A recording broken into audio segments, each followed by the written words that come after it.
السلام علیکم ویور اساس کفالت پروگرام، بے نظیر کفالت پروگرام، وسیلہ تعلیم پروگرام اور دیگر تمام سبسڈی پروگرام کے ساتھ آج کی بہت بڑی خوشخبری، خاص طور پر جانچ پڑتال والوں کے لیے۔ ایسے تمام خاندان جو جانچ پڑتال میں ہیں ان کو اپڈیٹ کریں گے، اس کے ساتھ اپنا P M T score check کر سکتے ہیں، اس کے حوالے سے تفصیلات فراہم کریں گے۔ ایسے تمام خاندان جو اس وقت بے نظیر انکم سپورٹ پروگرام میں شامل ہونا چاہ رہے ہیں ان کو اپڈیٹ کیا جائے گا۔ 13,500 کی قسط کیا آپ کو عید سے پہلے مل سکے گی یا یہ کب تک ملے گی، اس کی ڈیٹ آپ لوگ کو بتائیں گے۔ اور اس کے ساتھ ایسے تمام خاندان جنہوں نے پے آرڈر یا 5,000 وزیر اعظم کا نہیں وصول کیا اس کے حوالے سے اپڈیٹ کیا جائے گا۔ اس سے پہلے گزارش ہے چینل سبسکرائب کریں، لائک کریں اور ویڈیو مکمل دیکھیں۔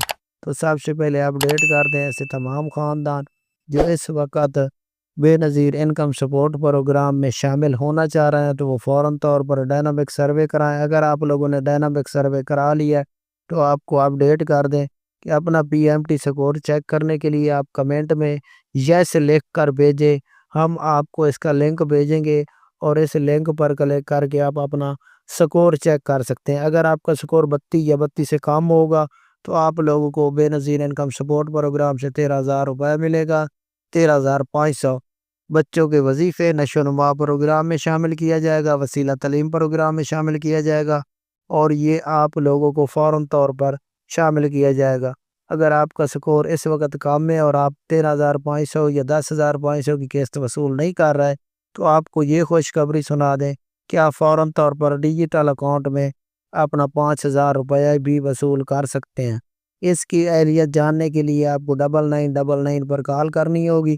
اس کے علاوہ اگر نگہبان پروگرام میں اہلیت جاننا چاہ رہے ہیں تو اس کے لیے 08000 پر کال کر کے اپنی فوراً طور پر اہلیت جان سکتے ہیں۔ بے نظیر انکم سپورٹ پروگرام کے اہل گرانوں کو اپڈیٹ کر دیں کہ ایسے تمام خاندان جو بے نظیر انکم سپورٹ پروگرام میں اہل ہیں ان کو اپڈیٹ کر دیں کہ آپ لوگوں کو 3 اپریل یعنی کہ چوتھے مہینے کی 3 تاریخ کو یہ قسط کا آغاز ہوگا جو کہ عید کے بعد شروع کی جائے گی۔